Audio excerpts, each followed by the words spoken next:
Welcome. Welcome to IFS-based conflict resolution for healing from addictions, affairs, and ambivalence as to whether someone wants to stay or go. And whether you're joining me live or whether you're listening to the replay, thank you for coming. So let's just take a breath and bring ourselves present. So put your hands on your belly, a big belly breath. Inhale, abdomen out.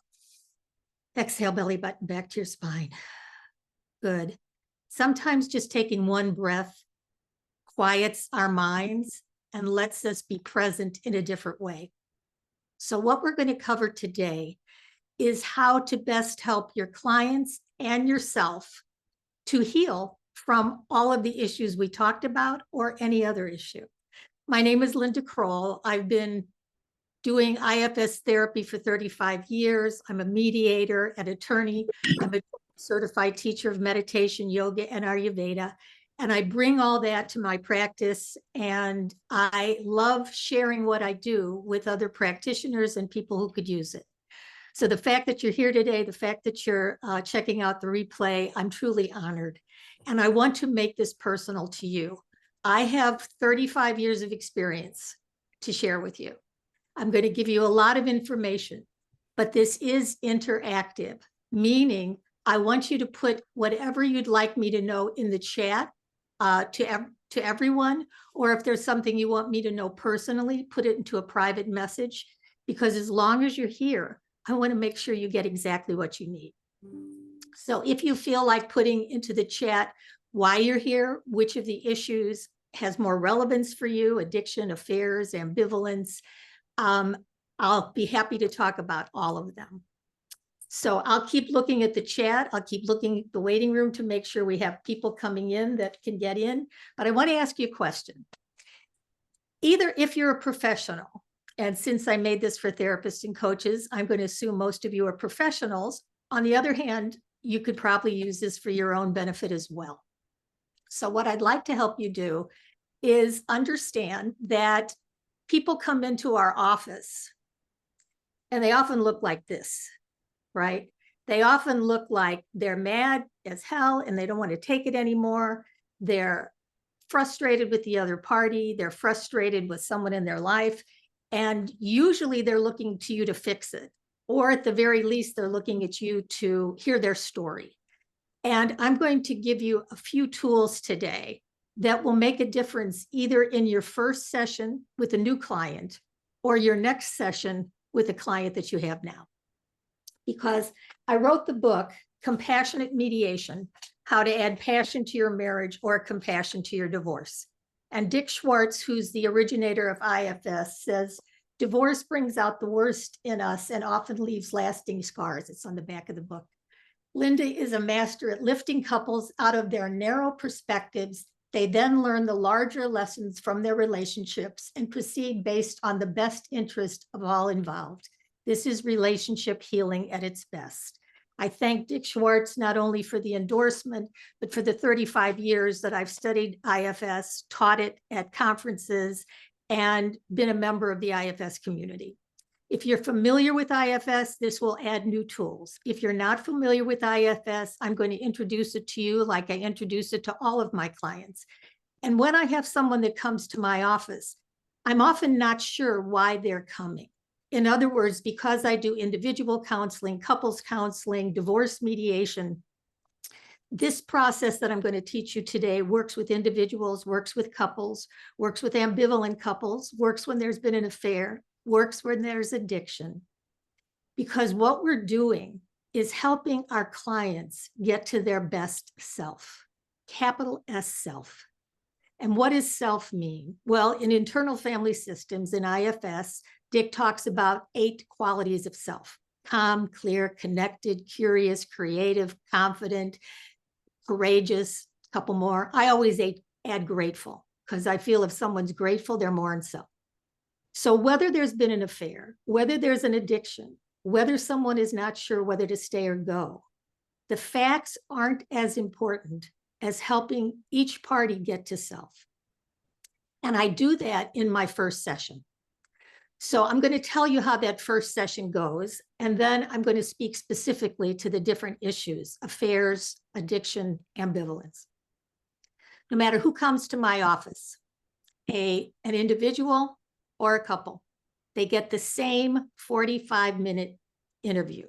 And the reason they do is because I have found that if I give them my templated process, which I also give to the people that I train, and we'll talk about that later, it's a set of questions that helps me get a big picture. Now, usually when someone comes to my office or to your office, because they've been on a backlog of anger, resentment, fear, judgment, hurt, they truly want you to just listen. So I'll do that for about 5 minutes. And then I will suggest to them that I could listen, and I would like to listen to anything they want to tell me. But if I just listen for 45 minutes, they're going to walk out feeling marginally better because I've listened, but they won't get a different perspective. So if they're open, I have a few questions for them. And here are the questions. Ready? First question I ask is if they have any questions about me.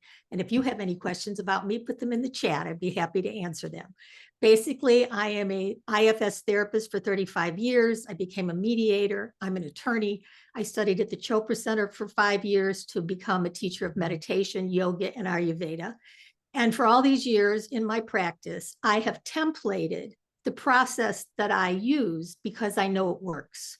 And my handouts, my videos, my scripts, my meditations are things that I give to other practitioners so that you can use them in your practice now. And I'm going to give you some today so you get a taste of what I mean. So I ask them if they have any questions about me. If it's an individual, I go into this interview. If it's more than one person, I talk to each of them at a time. And I usually talk to the person who did not call me. So if the wife called me, then I'll talk to the husband first. I used to have a waiting room where someone was in the waiting room. Now I'm on Zoom always, so I'll put the other person in the waiting room. And I ask each of them these same questions. Here we go. How can I help is really the first one. Are they looking to have a better relationship? Are they looking to talk about a divorce? What is their goal in meeting with me? And then I ask, what does the other person do that bothers you? And I take notes. What do you do in response? What are you thinking? What are you feeling? And then I ask, if I were talking to your partner, who might be in session and might not be in session, but just to get a perspective, if I were talking to your partner, what would your partner would say that you do that bothers him or her? And then what do they do? How do they feel? So I ask a couple questions about that because I'm listening for what triggers them, how they react in their different parts. And I'll explain self in parts in just a minute. And then I ask about their family of origin, which is always important. And it's a very brief question of, tell me about your mother, tell me about your father, very briefly.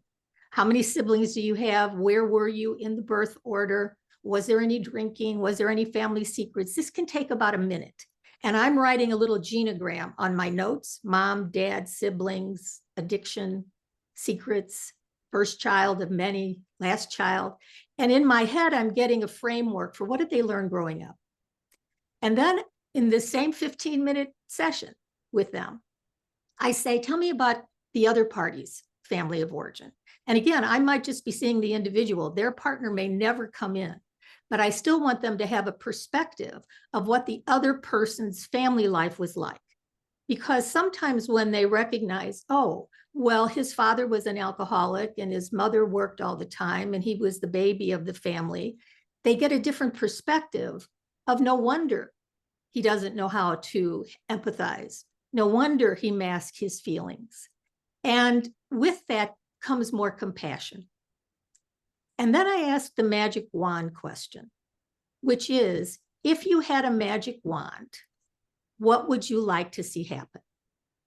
And sometimes they'll say, I would love to, change him or her, which is not going to happen, but they can change how they relate to him or her. And sometimes they say, I really want to heal the relationship and move on.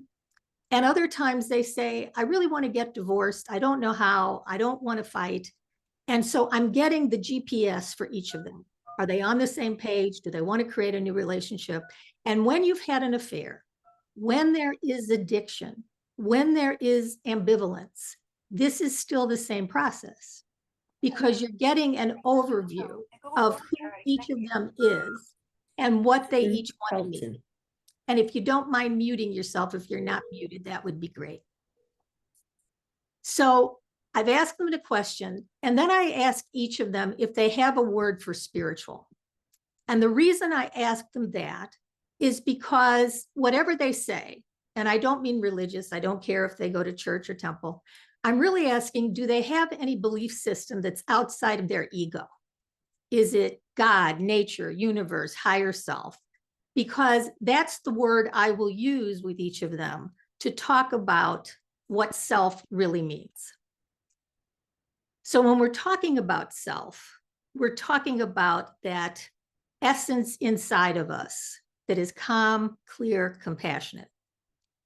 So then if I have one person, after the interview, I go into this blurb, which I'm going to give you. And if I have both people, I put them back together and I say, thank you both for all you shared. And I've basically done 10 or 15 with each.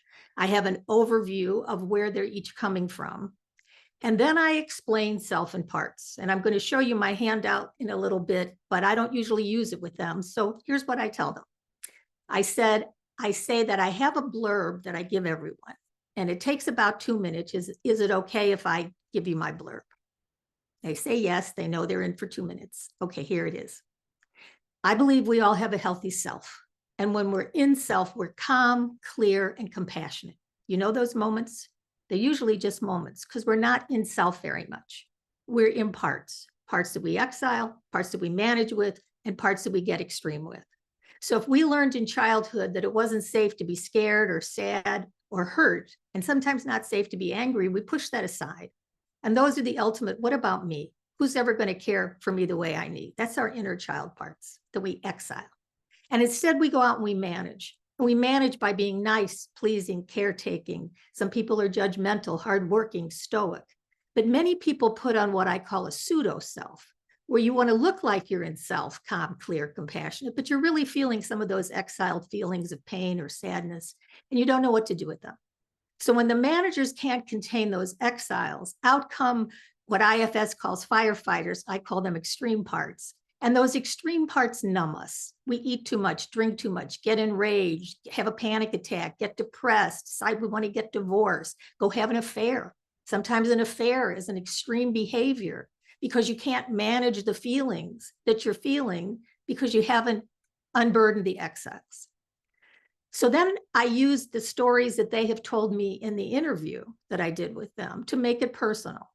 So Mary, you came from a family where there was addiction. You learned how to be codependent.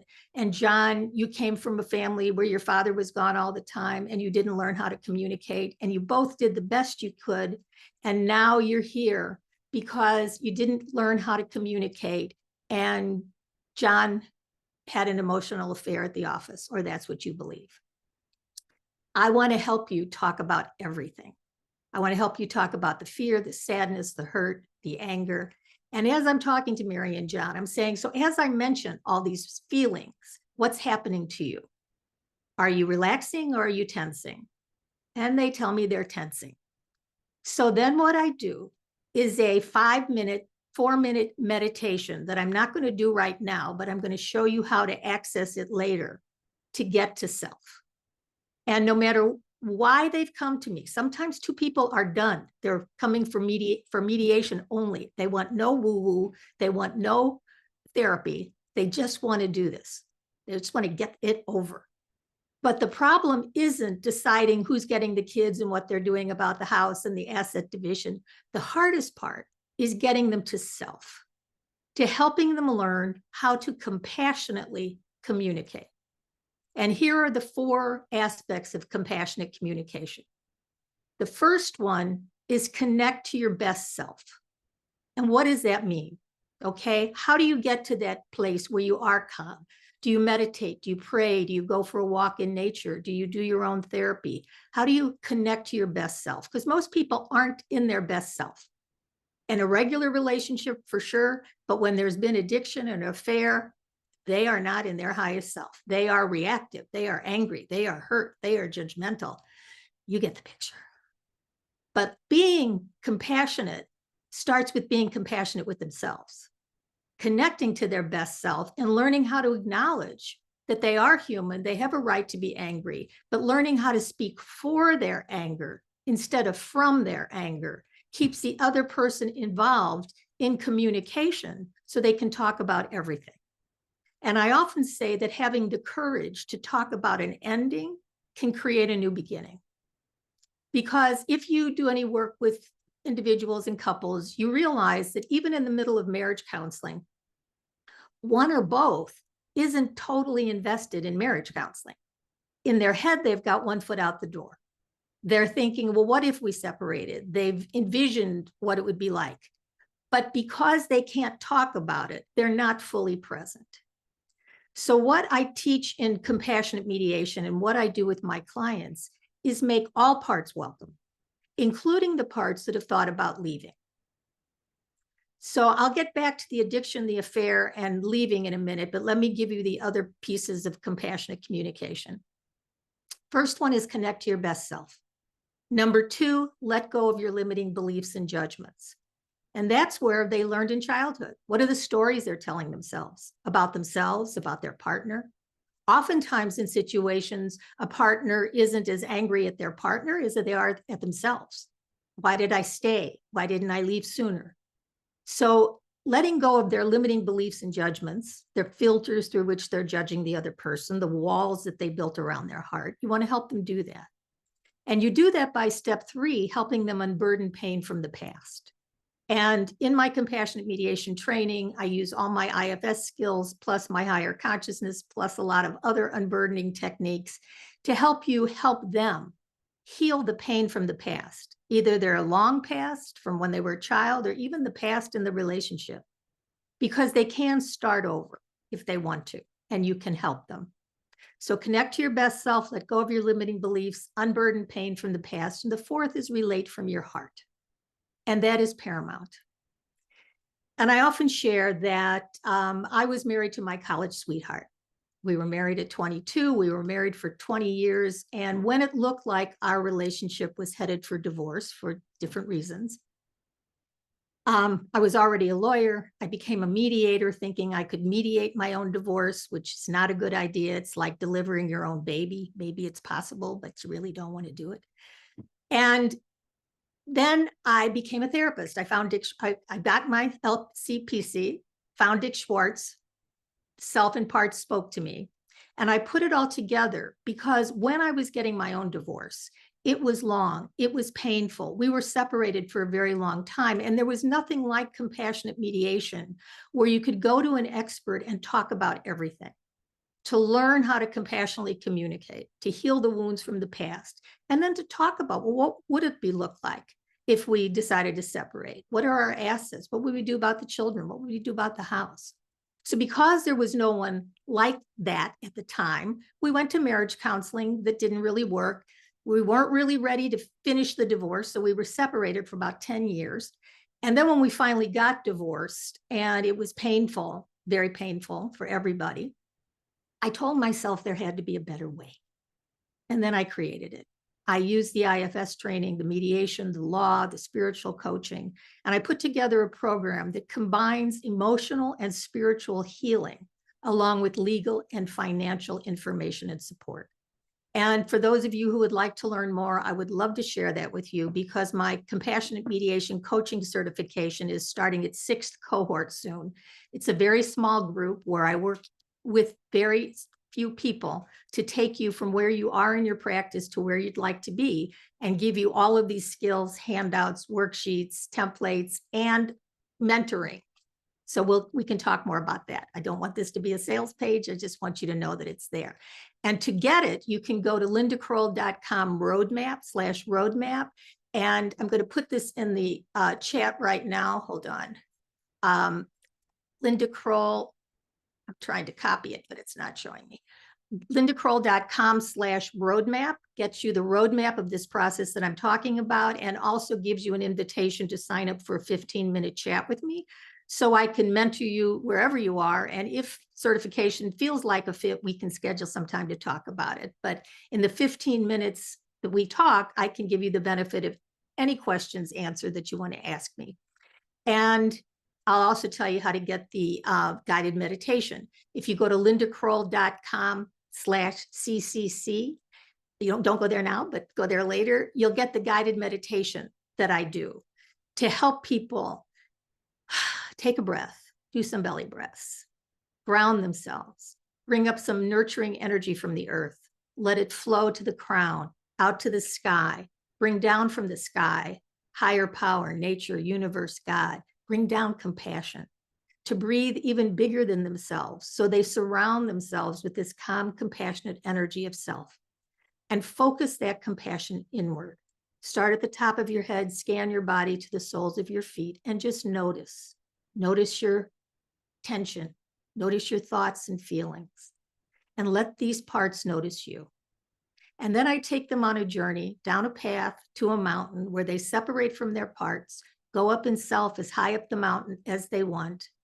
And from that place, look at the other party at the top of their mountain without all of their parts attached. And as much as they can, send compassion in that direction. So just imagine what happens when two people are guided in that way. So they get a felt sense of being contained in an environment that's safe, where they can begin to forgive themselves and each other for whatever they did or didn't do, because they recognize that they've done the best they could according to their level of awareness. And when they have that perspective, the energy shifts. And I even have a handout on empathy that I give them, where they learn how to speak for their pain and their sadness. They learn how to listen. They learn how to understand. They learn how to make amends. And they learn how to make decisions for their future. And sometimes the decision for the future involves a separation or a divorce. I was talking to a therapist who took me up on the roadmap call, the 15-minute call, and he was saying that he was working with some clients for a year. And at the end of that year, they decided to get divorced, and he felt like he had failed. And I told him I wished he had had the tools, because he knew that the wife wasn't really into it. She was just there to kind of soften the blow, to get her husband ready to understand what they were talking about, that they wasted a whole year. Because a professional, a coach, or a therapist who has these skills, and by the way, my training gives continuing education credits too, so I'll put that in there while I'm thinking of it. But when you have this training, you are confident that you can talk about everything. And you normalize the parts that are ambivalent. You normalize that in a relationship, one or both people from time to time have thought about what it is to leave. So let's talk about it. But you don't have to decide. You don't have to decide, I'm done, let's get divorced. Nor do you have to decide, I don't want to talk about divorce, I'm going to do marriage counseling. And I tell two people who are often ambivalent together, or one wants the separation, the other one doesn't. I tell the one who wants it, the initiator, that they have to be willing to talk about emotions, because otherwise their partner will stop coming. They won't want to talk about it. They'll just leave, and then they'll have to file for divorce and the courts get involved. So the initiator has to make room to process the feelings. And I tell the party who wants to stay, you have to be willing to talk about what an ending would look like. Because if your partner isn't fully committed and it just starts to feel like marriage counseling again, they're going to leave. They're going to file for divorce, and the lawyers will take over. Then you won't have any conversation. So when you learn compassionate mediation, when you learn these skills, you become the forum to give them the content that they need to talk about, because I give it to you. What are their options? How do you deal with legal issues?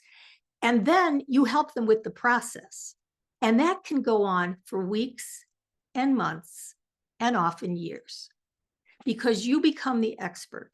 You become the expert on how to navigate this ambivalence, how to heal from an affair, what to do about addiction, and then you help them along the way. And if they want to talk about a separation or divorce, I give you the tools to give the information to them. But then any piece of information leads to weeks and months of processing.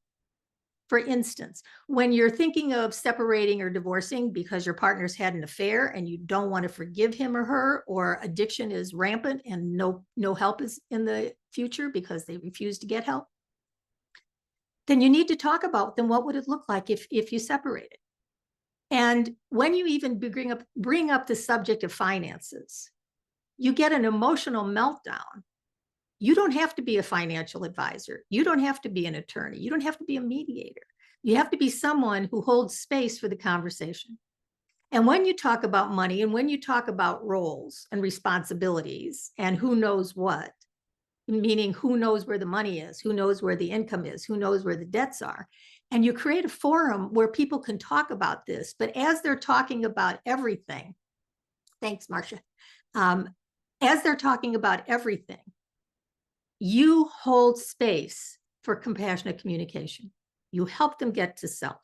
When one of them is anxious or angry, you stop the content and you process it. You process it together with empathy, or you process it alone. And when I see my couples clients, I see them together, but when I see them together, I see them alone for at least 5 minutes at the beginning of each session. And I also give them an opportunity to meet with me alone to help them unburden and bring more self-energy into the situation. So I'm going to take a breath and see what questions there are. And then I have more. So put your questions in to me or in the chat. Is this making sense? I can see some of your faces. So far, so good? Okay, good, great. Then I'll continue. All right, so let's talk about what the title was about. Thanks, Al. IFS skills to use. And the reason I do that is because, like I said, getting to self is the key. Helping them get to the space where they have room to have compassion for themselves, to talk about their feelings, to listen with empathy. Then you can bring any subject up. And when you do that, it gives their partner a chance to see them without their walls, without their judgments, without their defenses, without their accusations, and truly create something new. So often when I've taken someone down the miracle of empathy sheet, where I have person A talk about their exiled feelings, their hurt and their sadness, not their judgments, not you betrayed me. Okay, that's a judgment. It makes the person that had the affair a perpetrator. It's I'm hurt. And the other party has to listen. I hear you say how hurt you are. I understand how hurt you are. And often coaching them to say they understand is a big key. Because oftentimes when people do something where I was like, I'm sorry, I said, I'm sorry, get over it. When are you going to get over it? And there's no real understanding. So even if they're there reading down the page and the other party's saying, well, they're just reading down the page, I remind them, yes, but they're here reading down the page. So let's give them the benefit that they're learning empathy. So they repeat the words. I hear you say that when I spoke to the other woman too often, you were hurt. They don't defend it. They don't rationalize it. They don't explain it. They just listen from their higher self at the top of the mountain. And they say, I hear you say how hurt you are. I understand how hurt you are. And I'm sorry. I want to create a new relationship. I don't want to make you feel that way. And I'm sorry. And then the party who's been betrayed says, thank you. So in the future, and then she says in the future, or he says, I don't want you to ever see him or her again. I want to look at your phone, etc. But when there's been an affair, there are 3 things that need to happen on both sides. And I tell my clients this. The party who's had the affair, and it can be an emotional affair, and sometimes an emotional affair is even more hurtful than a physical affair because it can often be deeper. And they'll say, I didn't have sex with that woman, but that's not the issue. The issue is that they had a connection, and the connection is what hurts their partner. So the person that has betrayed their partner has to be willing to end the relationship. Sometimes they have to leave their job, end the relationship, be transparent for as long as needed, give them the phone, let them know where they'll be, and be willing to, quote, be in the doghouse for as long as it takes for the other party to forgive them. Okay, so that's the betrayer. The person who has felt betrayed has to do 3 things too. They have to be willing to look at what was their contribution to the relationship before the affair happened. It didn't happen in a vacuum. So if they're just going to make the other party the perpetrator and them the victim forever, that's not going to work.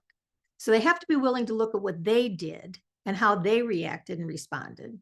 They have to be willing to forgive at some point. And they have to show up with as much compassion as possible. Now, does that mean they don't have anger to process and all distrust? Absolutely. And you create a forum where they can talk about it. But affairs can be healed and hearts can be stronger in the broken places, and you can help them. So that's affairs. Let's talk about addiction. Addiction is its own set of problems. And when there is addiction, my refrain is Al-Anon and AA, because the party who is addicted really needs to go to AA. And the party who is living with the addict or separated from needs to go to Al-Anon. And I can't reiterate it enough. In fact, recently there was a couple and they were struggling and they were looking at a divorce, and it was going to be an ugly divorce because he was coming from, if she doesn't take my offer, then you know how it goes, just refrain. And for weeks and months, I did suggest that he go to AA and she go to Al-Anon. And at one point he asked me if I get a toaster oven for sending people to AA, because I was so adamant that he needed to go. He thought I was a salesperson for AA. But when he finally got there, his life is changing. They're still getting divorced, but they're doing it with compassion. And he's realizing that his ability to make amends is how he's showing up in this divorce, with compassion, with kindness, with honesty. And she has to do her own Al-Anon because she has lots of reasons to be angry, furious. But at Al-Anon, you help separate the disease of addiction from the person. You can have compassion for the person that's ill and set boundaries with the disease, including leaving the relationship. But you do it with compassion. And I think now is a good time to read you the settlement prayer that I wrote for my husband the night before we got divorced. And I read it I gave it to him and his attorney at our divorce proceedings. And to his attorney's humorous credit, he said to me, here, Pete, is there anything you want to change on this?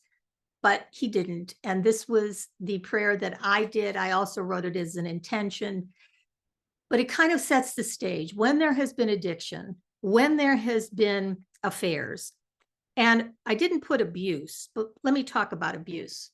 If there's abuse, get out.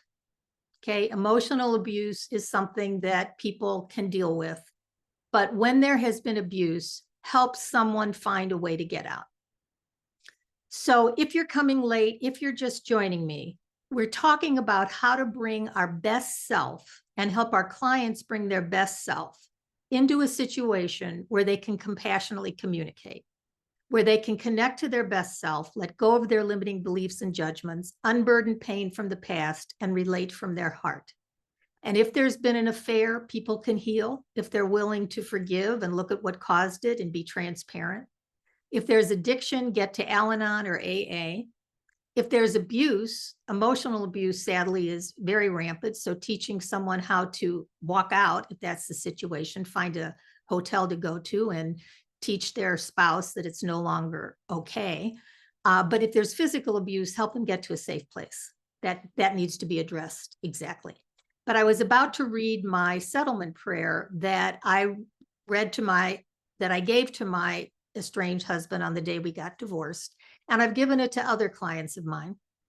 And it says, I pray for a peaceful and respectful settlement meeting in which all parties come together from the highest selves and their truest connection to your wisdom, guidance, and love. I pray that the parts of ourselves that are angry, fearful, revengeful, retributive, punitive, unloving, unforgiving, sad, young, abandoned, resentful, negative, hurting, and hurtful, that all these parts be quelled with the leadership of the self, coming from a place of trust in your presence and light. I pray for compassion, forgiveness, gratitude, and appreciation. Although our marriage has come down to a business closing of money and asset division, I ask that we remember the love that brought us together and the wonderful children which our union has borne. For their sakes, as well as our own, we wish to put an end to this process in as respectful and loving a way as possible. Although we each carry our sadness and pain and mutual regrets, I pray that we can look beyond this difficult period to a time when we can be friends and coexist peacefully. I pray that our once intact family can be rearranged to 2 intact and loving homes where our children feel connected and comfortable. I pray that we can hold in a different light the love that once joined us forever, that on the deepest level we wish each other well as we let go and let God direct our lives. For the sake of all we once had and for all we had planned to share together, let us now finalize the terms of our marital dissolution so that we are both free to get on with our lives. Let us complete this last painful task with a sense of trust in the love we once shared and hopefully can remember after this part is over. Let us not work from purely simple and self-serving motives, but keep in mind the general welfare of each of us and our children. Let us request our attorneys to contribute what is needed for the mutual benefit of all concerned. In the end, let us know that we behave civilly, that we can look back with a clear conscience, and that as much as we could, we came from our hearts.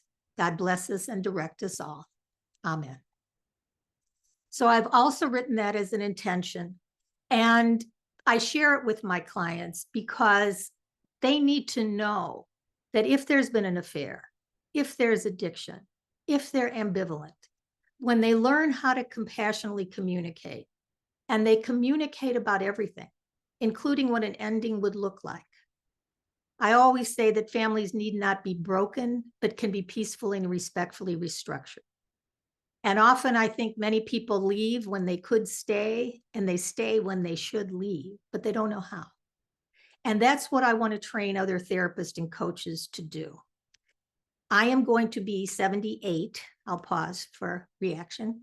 And so I am reaching the end of my daily practice. And my legacy is to take everything that I have learned in 35 years in templated, outlined, video format. I've created the Compassionate Communication Academy. And on that, I have several courses, including Compassionate Communication, Compassionate Mediation Coaching Certification. And like I said, I'm going to take 6 to 10 people starting next month. And we meet every other week for 2 hours where you learn the skills that I'm talking about. You get all the documents, the templates that are there and the videos. And then we also practice these skills. So we practice the initial interview. We practice the meditation. We practice whatever you need to practice to help you feel mentored from wherever you are to wherever you need to be. And you can get there by going to lindakroll.com/roadmap. You can get the outline of the process, but it also will take you to a schedule where we can just chat for 15 minutes, where you'll have me all to yourself. If you're not interested in the certification, that's okay. I would just love to be able to answer your questions personally. So I'm going to take a few minutes and take a few breaths and see what you want to put in the chat. And if anybody wants to come forward and actually talk with me, I would love it. I would love it. That's why I'm doing these Zoom calls, so we can actually interact. So raise your hand or unmute yourself or put something in the chat. Whatever feedback you'd like me to get, whatever question you have, a takeaway that was helpful. Please, I see your lovely faces and your lovely names. So you don't have to, but the invitation is there. Anyone? Okay. Oh, Jan, great. Come on up, Jan. Unmute yourself. There you go. There's Jan. Hi, everyone. I apologize. I'm driving, but I just could not help but just to comment that I have, number one, I love Linda. And there's no coincidences that God brought us into the space with each other. But I recently completed level 1 of the compassionate mediation, and the experience that our group had was, I think sometimes we overuse the word powerful, but it was such a powerful experience beyond my wildest dreams. And I've already started practicing the tools that Linda has taught us. And it's such a wonderful program. And it really has changed my perspective in so many ways. And I'll end with this, that I'm a recovered alcoholic. I just celebrated 17 years the other day, been married for 51 years. And just from going through the program and just seeing a change in just myself and my relationship with my husband, and also just being able to help others in the recovery world, that this is an opportunity. And I'm not here to sell anything for Linda, but it was such an experience that you don't want to miss if you have the opportunity. Thank you for letting me share that. Oh, thank you so much for sharing that. There was no paid advertisement, but I'm so blessed that you were here. And also, Jan is taking what she learned, and she and another participant are doing a workshop soon. So Jan, send me that information so I can promote it for you. Because when you get the information, my goal is that you take it and use it however you'd like to. And what's your workshop going to be on, Jan? Self-love?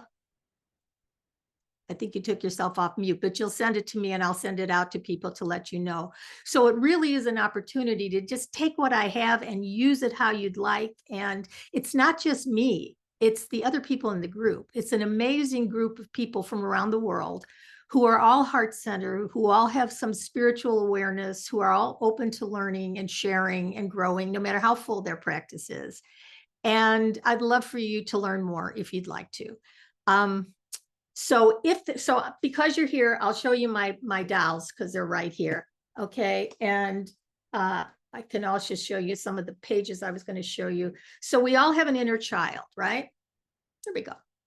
And when there's been an affair, addiction, ambivalence, people often so we exile this hurt, sad feelings, and we manage, forgive the gender bias. Guys often try to look cool, right, and cover their feelings and manage that way. And girls often get codependent. This was my codependent doll. I bought her this way. She looked exhausted when I bought her. She used to say, "I love you," when you pushed her stomach. She doesn't anymore. She's too tired. Anyway, we often get codependent and try to take care of everybody else. And then when we don't get our needs met, we get mad. Okay. And we fight. And that's how they may come to your office, or that's how you may meet them. Or instead of getting mad, they just may go have an affair, or they may go have a drink, or they may do something to numb. So what you do is you learn the skills to help them thank their parts for how they've been trying to protect them, unburden the old messages and the ways they thought they had to be in the world, and teach them how to speak for their pain and their hurt and their fear in ways that the other person can hear without blame and judgment, and then create a new relationship together. And you do that by giving them the tools. And just to review, one of the handouts for you to look at is my self in parts one, and it's just a review of what I said. When we're in self, calm, clear, compassionate, courageous, confident, curious, creative, connected, I add grateful. And the parts, we exile these parts. What about me, our inner child? We manage with a lot of different parts, our pseudo self, our mind, our ego, all the ways we're managing and trying to see the world based on how we were brought up. And we get extreme, and addiction and affairs are at the top of the list, just coincidental, because they numb, people numb that way, and they're reactive. And sometimes when people decide from here, get me divorced, you want to help them heal so that if they choose to get divorced, they do it in the way that my settlement prayer or settlement intention invites them. So in the course membership, I have all of my templates. I have all the information, and I would love to share that with you. So I'm going to stop and make sure you don't have any other questions. If you're listening to the replay, if you had to come late, leave early, or just starting at the top, please reach out to me with any questions that you have. I'm really thrilled that you're here. I'm thrilled that you stayed. It's a passion of mine to share this information. I am so grateful to IFS. And when I studied at the Chopra Center, we talked about levels of consciousness. And just briefly, I will address that. There's 7 layers of consciousness: sleep, dream, wake, transcendent, cosmic, divine, unity. So the When we're sleeping, we still hear that the baby wakes us up. When we're dreaming, we wake up and realize we were dreaming. When we're waking, that's the way everybody walks around in our human condition, getting triggered, getting reactive. Transcendent is where transcendental meditation came in, where you start to meditate, where you have access to the soul messages, your spiritual messages, your higher self. That's the term transcendental meditation. So you're operating at a slightly higher level of consciousness. The more you meditate goes into cosmic consciousness, where you can bring that quiet center back into your daily life. Again, bring more self-energy to whatever's happening around you, affairs, addiction, ambivalence. And divine consciousness says that in everyone is God or oneness. And unity consciousness says we're all one. So as we bring more higher consciousness, as we bring more self-leadership, as we take care of ourselves, I'm going to end there, but that's where we should start. Start with your own self-care. Start getting the mentoring you need. Start being part of a community where you feel supported. Because being a therapist, being a coach is a lonely job. I mean, sometimes I feel like a human liver. I'm talking to two people that are so angry and I have to translate to talk to the other. I feel like I've just, kind of thrown everything through my system. So energetically, you have to get the support you need to take care of yourself. And I always say love is the answer, even for people in affairs, addictions, and ambivalence, but it starts with loving yourself. It starts with you loving yourself as a practitioner, and it starts with you helping each of your clients, whether they're coming to see you individually or as a couple. And oftentimes people come in and they're not even talking about their relationship. They're depressed. They have an eating disorder. They're anxious. But those are just extreme behaviors because they don't want to take a look at their relationship. They think if they take a look at their relationship, they're going to have to leave it. Black and white thinking. But if you have the skill set of compassionate mediation, you make it comfortable to talk about everything. And I've spent 35 years putting this all together. I would love to share it with you. So I'm not going to keep you much longer. I'm going to take a quick look to see who has anything else they want to share. Please do. Anyone want to put into the chat a takeaway? Anything? And if not, I'm giving you my thumbs up. You gave me some smiles and thumbs up before. So thank you. From the bottom of my heart, it's my passion to share this. I used to do it on LinkedIn Lives, and it was me talking to a green dot. And maybe people would check out the replays. Maybe people would be live, but I so appreciate your being here and letting me see your faces, see your names, see your reactions. And I hope this is just the beginning. So lindakroll.com, I'm going to put it in the chat, www.lindakroll.com/roadmap. Go get that, and then we can chat. And www.lindakroll.com/CCC. That's got the guided meditation in it. It will be sent to you in your email. It's got a relationship assessment in it in case you want to offer that to your clients on how to look at how much self-energy they're bringing, how much compassion they have for themselves, what do they know about finances. So much I want to offer you. We did it in how long? 48 minutes. To be continued. I'm sending my love, and from my heart to yours, let's do that. Fortunately, it's Valentine's Day, so I got all this stuff ready. All right, I love you. Thanks again. Stay connected, and we'll talk again soon. Jan, thanks for your testimonial. I really appreciate it. Love to all of you. Bye for now. Thank you, Rico. Bye-bye.